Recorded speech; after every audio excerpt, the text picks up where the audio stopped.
தெய்வத்தால் ஆகாது என்னும் முயற்சிதான் மெய்வருத்த கூலி தரும். மாவட்ட செயலாளர்கள் அண்ணன் பொதுச் செயலாளர் ஆனந்த் அவர்கள், கழக தோழர்கள் தோழிகள், அண்ணன் தமிழகத்தின் முதல்வர் வேட்பாளர் அல்ல, 2026ஆம் ஆண்டின் முதல்வர் எங்கள் தலைவர் அவர்களுக்கு என்னுடைய வணக்கத்தை தெரிவித்து, அதாவது பொதுக்குழு முடிஞ்ச உடனே நான் பேசி முடிச்ச உடனே கடந்த ஒரு வாரமா கதறிட்டு இருக்காங்க திமுக. ஆதவர்ஜுனா ஆதவர்ஜுனா ஆதவர்ஜுனா, பெரிய பெரிய மீடியா யூடியூப் எல்லாம் விலைக்கு வாங்கிட்டு வாடகை வாங்கி காசை கொடுத்துட்டு பெரிய வியாபாரம் நடந்துட்டு இருக்கு. பரவாயில்ல, நல்லா இருக்கட்டும். என்னால நல்ல பேர் நிறைய பேர் குறைச்சிட்டு இருக்காங்க. இன்னைக்கு தமிழக வெற்றி கழகத்தை திட்டினா, தலைவர் அவர்களை திட்டினா மிகப்பெரிய ஒரு காசு கிடைக்குன்னு ஒரு வியாபாரத்தை உருவாக்கி இருக்காங்க. நம்ம அவங்களுக்கு நன்றி சொல்லிச்சுக்கிறோம். அதாவது அண்ணன் நான் ஒன்று சொல்லிட்டு இருந்தேன், இனிமேட்டு அடிக்கடி சென்னையில் ஒரு கூட்டம் போடுங்க. இந்த ஒரு வாரமா என்னெல்லாம் பேசினாங்களோ நம்ம அக்காக்கள் வந்து பேசினாங்க பாருங்க, பேச்சு அப்படியே காதல் அப்படியே ஒரு திமுகவை பத்தி எப்படி பேசினாங்கன்னா, உண்மைகளை பேசும் பொழுது அப்படிதான் வந்து அவங்க பழக்கம்.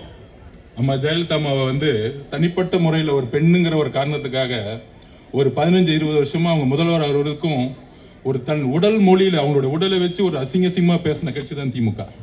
அதனால இந்த அவதூறுகள் இதுக்கெல்லாம் பதில் சொல்றதுக்கெல்லாம் நமக்கு டைம் இல்லை.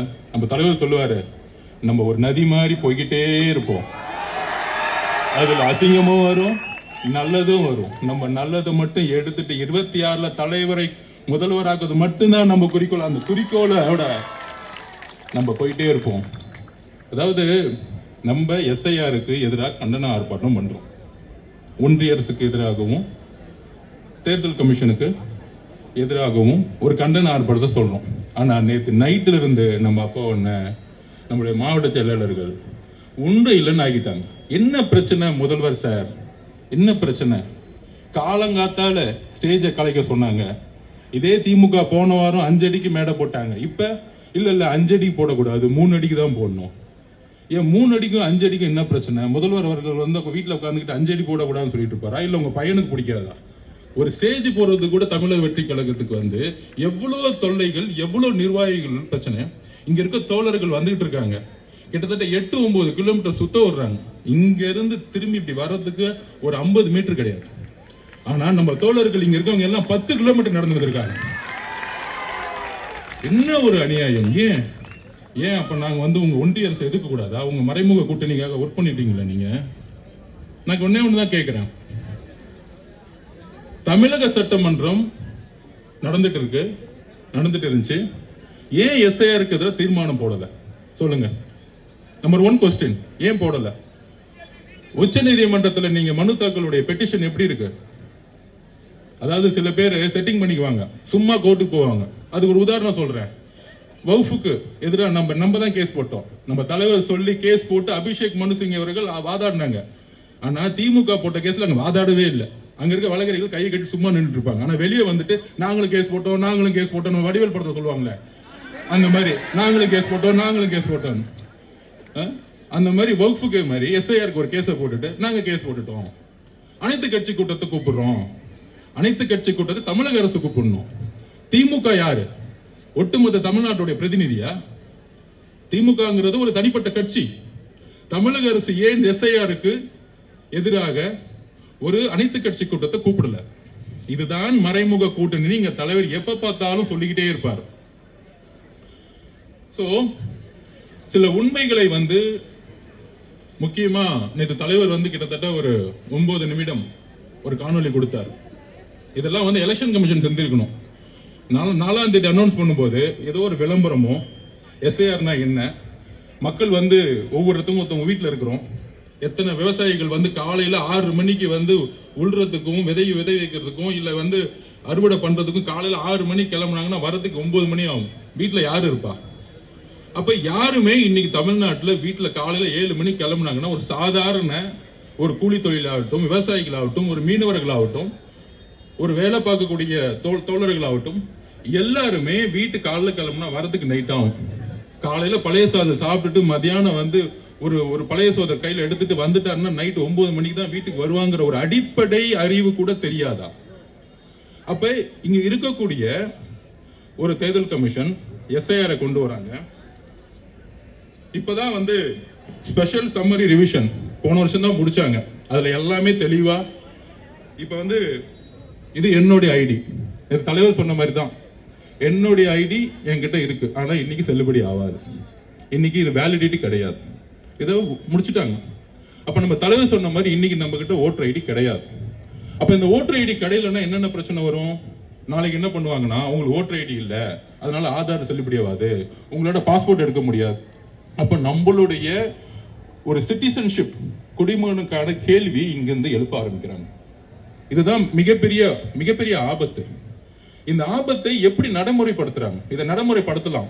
ஒரு வருஷத்துக்கு முன்னாடி இல்ல 2 வருஷத்துக்கு முன்னாடி பொறுமையா ஒரு 6 மாசம் டைம் கொடுத்து கரெக்டான விழிப்புணர்வு கொடுத்து மக்களுக்கு ஒரு நல்ல அவேர்னஸ், அதாவது நேற்று தலைவர் நம்ம அவேர்னஸ் கொடுத்தாரு பாருங்க, இது தேர்தல் கமிஷன் செஞ்சிருக்கணும். ஒரு கிரிக்கெட்டர்ஸையோ இல்ல நல்ல ஒரு விளம்பரத்தையோ கொண்டு வந்து கொடுத்திருக்கணும். ஆனால் நேற்று தலைவர் நம்மளுடைய தலைவர் கொடுத்த ஒரு காணொளி கிட்டத்தட்ட நேத்து மட்டும் 3 கோடி பேரை ரீச் பண்ணிருக்கு. இதுதான் எங்கள் தலைவர்.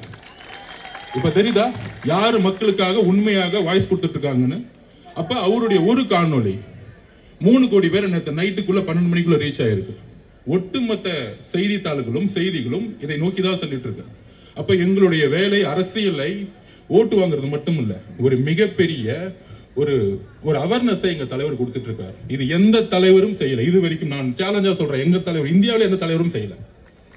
அப்ப இன்னைக்கு அவேர்னஸ்ல நம்ம எதை நோக்கி நம்ம போகணும்? உறுதியாக இன்னைக்கு வரைக்கும் சுப்ரீம் கோர்ட்ல எஸ்ஐஆருக்கு ஸ்டே கிடையாது. நம்ம உண்மையான வெளிப்படையான ஒரு எலெக்ஷன் நடந்தால் நம்ம தான் மிக அறுதி 1967 77க்கு அப்புறம் நம்ம தலைவர் தனிப்பட்ட முறையில் முதலமைச்சர் ஆவார். இது உறுதி, இதுல எந்த விதமான சந்தேகமும் கிடையாது. ஆனா அந்த வெளிப்படை தன்மையான தேர்தலை நம்ம எதிர்கொள்றதுக்கு முன்னாடி நம்ம கிட்ட இருக்க தோழர்கள், கிளைக்கழகம், ஒன்றியம், பிஎல் இருக்கக்கூடிய தோழர்கள், இங்க இருக்கக்கூடிய தோழர்கள் என்ன ஒரு ஆபத்தை நோக்கி நம்ம சென்றுட்டு இருக்கோம் அப்படின்னா, உச்ச நீதிமன்றத்தில் கேஸ் நடந்துட்டு இருக்கு. ஒரே ஒரு உறுதிமொழி தலைவர் கொடுக்கிறாரு, தமிழ்நாட்டில் ஒரே ஒரு வாக்காளர்களுக்கு அநியாயம் ஏற்பட்டால் தலைவர் மிகப்பெரிய உச்ச நீதிமன்றத்துக்கு சென்று வாதிடுவார். எங்க தலைவர் தான் பாதுகாப்பு கொடுப்பார். ஒரே ஒரு ஓட்டர் டெலிட் பண்ணா கூட எங்க தலைவர் வந்து பாதுகாப்பு கொடுப்பார். நம்ம கழகம் அதுல உறுதியா இருக்கு. ஆனால் நம்ம செய்யக்கூடிய கடமைகள், பொறுப்புகள் என்ன? இன்னைக்கு கிட்டத்தட்ட 68,000 பேருக்கு மேல பிஎல்ஓ போட்டு முடிச்சிட்டாங்க. அதுல 30 நாள்ல முடிக்கணும். கிட்டத்தட்ட 6,41,00,000 பேர். அப்ப 30 நாள்ல எப்படி முடிக்க முடியும்னா முடியவே முடியாது, வாய்ப்பே இல்லை. ஆனா இப்ப பீகார்ல நடக்கிற எஸ்ஐஆருக்கும் தமிழ்நாட்டில் நடக்கிற எஸ்ஐஆருக்கும் வித்தியாசம் இருக்கு. பீகார்ல வந்து எதிர்கட்சி தலைவர்கள் குற்றச்சாட்டு என்ன? அங்க ஆளுங்கட்சியும் அவங்க தான், தேர்தல் கமிஷன் மேல குற்றச்சாட்டுகள், ஒன்றிய அரசும் அவங்க தான். சோ 3 பேரும் சேர்ந்து ஒரு மேல குற்றச்சாட்டு ஒன்னா சேர்ந்துகிட்டு கிட்டத்தட்ட 65 லட்சம் பேரை வந்து டெலிட் பண்ணிட்டாங்கன்னு ஒரு பெரிய குற்றச்சாட்டு எதிர்கட்சிகள் சொன்னாங்க. ஆனா தமிழ்நாட்டில் வித்தியாசம் ஒண்ணு இருக்கு, நம்ம புரிஞ்சுக்கணும். இங்க ஒன்றிய அரசு வேற, அதாவது திமுக இன்னைக்கு ஒன்றிய அரசு எதிர்க்கிற மாதிரி எதிர்த்துட்டு இருக்காங்க, தேர்தல் கமிஷன்ல முறையிடுறாங்க. ஆனால் அதை அமல்படுத்தக்கூடிய அதிகாரம் யார்கிட்ட இருக்கு? திமுக கிட்ட இருக்கு. ஏன்னா அவங்க தான் இன்னைக்கு முதலமைச்சர்.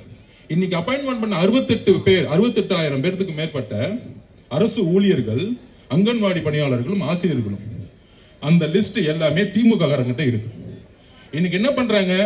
பிஎல்ஓ உறுப்பினர்களோட சேர்ந்து, ஏன்னா பாவம் அவங்க என்ன பண்ணுவாங்க, ஒரு அரசு ஊழியர்கள், ஒரு அங்கன்வாடி பணியாளர்களும் ஆசிரியர்களும் ஒரு குறைந்தபட்ச ஊழியர், இன்னைக்கு வரைக்கும் அரசு ஊழியர்களுக்கு ஓய்வூதிய திட்டத்துல வந்து எந்த வேலையும் செய்யல, அவங்களுக்கு எந்த பணி செய்யல. ஒட்டுமொத்த அரசு ஊழியர்கள் நேத்து கூட வந்து அறிக்கை கொடுத்துட்டு இருக்காங்க, கடுமையா எதிர்ப்பு தெரிவிட்டு இருக்காங்க. ஆனா திமுக என்ன செய்யுது அப்படின்னா, இந்த 68,000 பேரோட சில பேர், அதாவது ஒரு பூத்துல 350 குடும்பம் இருக்குன்னா, இந்த கிளைக்கழகத்துல இருக்கவங்களும், வார்டுல இருக்கவங்களும், இந்த பிஎல் இருக்கவங்களும் இந்த அப்ளிகேஷன் எடுத்துட்டு, இது நான் ஒரே ஒரு கோரிக்கை வைக்க, ஒட்டுமொத்த எதிர்கட்சிகளும் இது வந்து அணித்தரணும். இது ஏதோ தமிழக வெற்றி கழகம் மட்டும் ஆர்ப்பாட்டம் இல்லை, எல்லாரும் அணித்தரணும். ஏன்னா இதுல வந்து திமுக செய்யக்கூடிய தவறுகள் என்னங்கிறது நம்ம புரிஞ்சுக்கணும். பிஎல்ஓவாக திமுக மாறி இருக்கு இப்ப.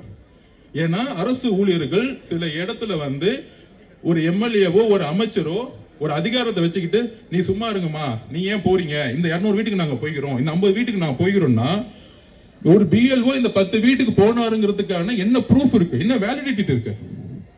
இதுதான் நான் வந்து பத்திரிகை நண்பர்கிட்ட கேட்டுக்கிறேன். மக்கள் கிட்ட வந்து இது கொண்டு போகணும். 350 குடும்பத்துக்கும் ஒவ்வொரு பூத்துலையும் போயிட்டாங்களான்னு காமிக்கிறதுக்கான என்ன வெரிஃபிகேஷன் எலெக்ஷன் கமிஷனால கொடுக்க முடியும்? அப்போ ஒரு ஸ்டேட் கவர்மெண்ட் கொடுக்கக்கூடிய டேட்டாவை தான் எலெக்ஷன் கமிஷன் நம்புறாங்க. அப்பதான் நம்ம சொல்றோம் திமுக ஏன் இங்க உள்ள வருது அப்படின்னா, இதுதான் தேர்தலுக்கு முன்னாடி நம்ம அக்கா சொன்னாங்க பாருங்க, இறந்தவங்க எல்லாம் ஓட்டு போட்டுருவாங்க. அப்போ பிஎல்ஓங்கிறது எலெக்ஷன் கமிஷன் கிடையாது, அதை நம்ம புரிஞ்சுக்கணும். பிஎல்ஓங்கிறது இங்க இருக்கக்கூடிய அரசு ஊழியர்கள். அரசு ஊழியர்களை யார் கண்ட்ரோல் பண்ண பாக்குறாங்க? இங்க இருக்கக்கூடிய திமுக கிளை, ஒன்றியம், எம்எல்ஏ, எம்பிஸ். இதுக்கு தான் வந்து 3 மாசத்துக்கு முன்னாடி என்ன பண்ணாங்க, முதலமைச்சர் அனௌன்ஸ் பண்ணாரு, நாங்க வீடு வீடு செல்றோம் அப்படின்னு ஒரு பிரச்சாரத்தை உருவாக்குனாங்களே, இதுக்கு தான். அப்ப நம்ம எந்த அளவுக்கு விழிப்புணர்ச்சியா இருக்கணும் அப்படின்னா, கடுமையாக உச்ச நீதிமன்றத்தில் நம்ம போராடுவோம் இந்த எஸ்ஐஆருக்கு எதிராக, இந்த கண்டனம் ஆர்ப்பாட்டத்துக்காக. அதே மாரி இங்க நடத்தப்பட்டால், அப்ப நம்ம இங்க இருக்கக்கூடிய 6,41,00,000 ஓட்டர்ஸ், அதுலயும் நேற்று நம்ம தலைவர் சொன்ன மாதிரி நம்ம ஜென்சி 18 வயசுல இருந்து 22, 23 வயசுல இருக்கக்கூடிய எல்லாருமே நம்மளுடைய தலைவருடைய ஃபாலோ பண்றோம். அவங்களுடைய ஓட்டர்ஸை நம்ம தான் உறுதிப்படுத்தணும். அதுக்கான அவேர்னஸ் ப்ரோக்ராமை நம்ம தான் உருவாக்கணும். விழிப்புணர்வு பிரச்சாரங்களை நம்ம உருவாக்கணும். நம்ம கண்டிப்பாக ஜெயிப்போம். மக்களுடைய எழுச்சி, பெண்களுடைய எழுச்சி, இளைஞர்களுடைய எழுச்சி ஃபுல்லா நம்ம கிட்ட இருக்கு. ஆனால் அது ஓட்டாக மாறணும். அதுதான் நம்ம முன்னாடி இருக்கிற மிகப்பெரிய சேலஞ்ச். அந்த சேலஞ்சை வந்து அவங்க திமுக சொல்ற மாதிரி நாங்க 70 வருஷம் கட்சி, 50 வருஷம் கட்சி. நான் ஒரே ஒரு எக்ஸாம்பிள் சொல்லிக்கிறேன். 1971 எம்ஜிஆர் கடுமையா வேலை செஞ்சார் திமுகக்காக. 200 தொகுதி மேல ஜெயிச்சிட்டாங்க. 72 எம்ஜிஆர் வெளியே அமிச்சிட்டாங்க, அப்படியே வெளியே துரத்திட்டாங்க. தோழர்களை யோசிச்சு பாருங்க. வெளியே எம்ஜிஆருக்கு வெளியே வரும்போது பெரிய படைபலம் கிடையாது. கலைஞர்கிட்ட இருந்தது 1949 அண்ணா உருவாக்கின திமுக, பெரிய கட்டமைப்பு, மிகப்பெரிய பொருளாதார பலம், 200 எம்எல்ஏ, மிகப்பெரிய முதலமைச்சர் கலைஞர். 72 வரும்போது பெரிய கட்டமைப்பு கிடையாது. இப்ப சொல்றாங்களே, இப்ப நம்ம செங்கோட்டையன் எல்லாம் பேசிட்டு இருக்கோமே, அன்னைக்கு அவர் எம்எல்ஏ ஆகும்போது 26 வயசு. நம்மள மாதிரி தான் இருக்கீங்களே, 26 வயசுல தான் எம்எல்ஏ ஆனார் அவர். அப்ப 77 எம்ஜிஆர் மிகப்பெரிய ஜெயிக்கிறார். அப்ப அவர் மேல குற்றச்சாட்டு தெரியுமா? எம்ஜிஆருக்கு கட்டமைப்பு கிடையாது, அவர் நடிகர், அவங்களால ஓட்டு வாங்க தெரியாது, நாங்க 1949 கட்சி வந்திருக்கோம். கட்டமைப்பு அதாவது ஒன்னே ஒண்ணுதான்.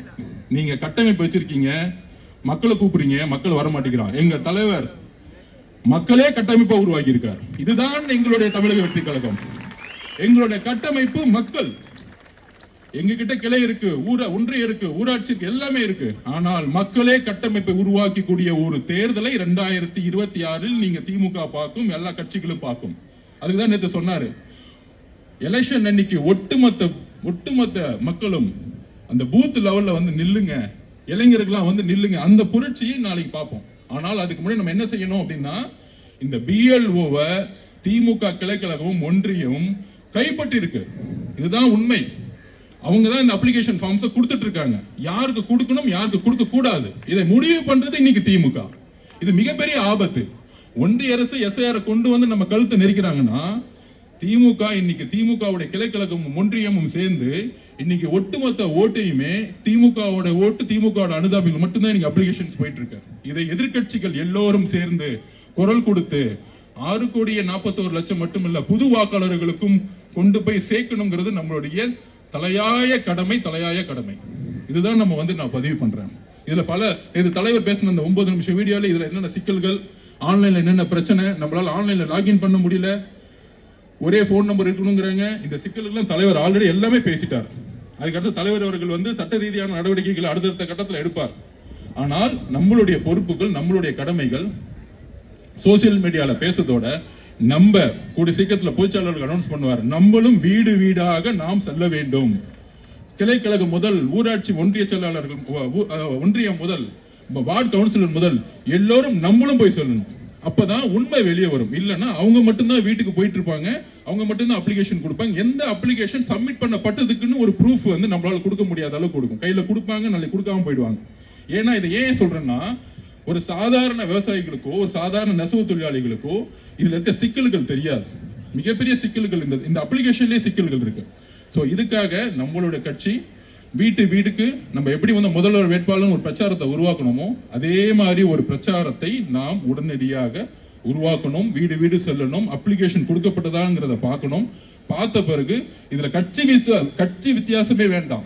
அது திமுகவா இருக்கட்டும், அதிமுகவா இருக்கட்டும், எந்த கட்சி வேணா இருக்கட்டும். ஆனால் நம்மளுடைய தலைவருடைய குறிக்கோள் என்ன தெரியுமா? இந்த எஸ்ஐஆரை பொறுத்த வரைக்கும் நமக்கு ஓட்டு போடுறாங்க, ஓட்டு போடல, தலைவருடைய ஒரு எண்ணம், ஒரு குறிக்கோள்னா தமிழகத்தில் இருக்கக்கூடிய எல்லா மக்களும் 6,41,00,000 மற்றும் புதிய வாக்காளர்களுக்கு வாக்காளர் அட்டை கிடைக்க வேண்டும். இதுதான் தலைவருடைய குறிக்கோள். நீங்க திமுகவா அதிமுகவா மித்த கட்சியான்னு பார்த்துட்டு இருக்கீங்க. ஆனா தமிழக வெற்றி கழகத்துடைய தலைவர் எல்லா வாக்காளர்களுக்கும் வாக்காளர் அட்டை கிடைக்க வேண்டும் என்கிறதை உறுதிப்படுத்துகிறார். இது ஒரு அடிப்படை உரிமை. இது ஒரு அரசியலமைப்புடைய கான்ஸ்டிடியூஷனல் ரைட்ஸ். ஆர்டிகல் 326 நம்மளுடைய ரைட்ஸை கொடுக்குது. சுப்ரீம் கோர்ட்ல விவாதம் நடந்துட்டு இருக்கும்போது இது ஒரு அடிப்படை உரிமைன்னு சொல்லும்போது இல்ல இது ஃபண்டமெண்டல் ரைட் இல்லைன்னு சொன்னாங்க. இல்ல, இது ஒரு ஃபண்டமெண்டல் ரைட்ஸ். எப்படி? ஆர்டிகல் 326 சொல்லுது நமக்கு இது ஒரு கான்ஸ்டிடியூஷனல் ரைட்ஸ். 18 வயது நிரம்பியவர்கள் ஓட்டு போட முடியும்.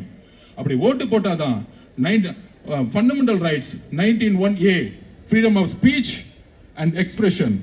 உங்களால் பேசவும் நீங்கள் ஒரு தலைவரை உறுதியாக முடிவெடுக்கக்கூடிய அதிகாரம் உங்களுக்கு இருக்கு. அப்ப நம்மளுடைய அரசியலமைப்போட அதிகாரம் கொடுக்கறத நம்ம ஃபாலோ பண்ணாதான் நம்மளுடைய ஃபண்டமெண்டல் ரைட்ஸை நம்மளால காப்பாற்ற முடியும். தோழர்களே, இதுல குளிக்க சிக்கல்களை நாம் புரிந்து கொள்ள வேண்டும். இன்னும் 4 நாள் தான், இன்னும் அடுத்த மாசம் டைம் அதுக்குள்ள நம்ம கோர்ட்டுக்கு போலாம். ஆனால் நாம் ஒவ்வொருவராக இளைஞர்கள், ஜென்சி, இங்க இருக்கக்கூடிய மக்கள்கள், இங்க இருக்கக்கூடிய பெண்கள் எல்லோரும் நம்ம ஒவ்வொருத்தரும் வீட்டுக்கு போய் ஆகணும். அதுல வெரிஃபை பண்ணி 6,41,00,000 பிளஸ் இருக்க புதிய வாக்காளர்களும் நாம் இந்த வாக்காளர் அட்டையை வாங்கி கொடுக்க வேண்டிய பொறுப்பும் நம்ம கிட்ட இருக்கு. அந்த பொறுப்பை செய்வோம். இந்த பொறுப்பை செஞ்சிட்டாலே தலைவர் அவர்கள் இயற்கையாவே முதலமைச்சர் ஆயிடுவார். இதை நாம் உறுதிப்படுத்துவோம். நன்றி, வணக்கம்.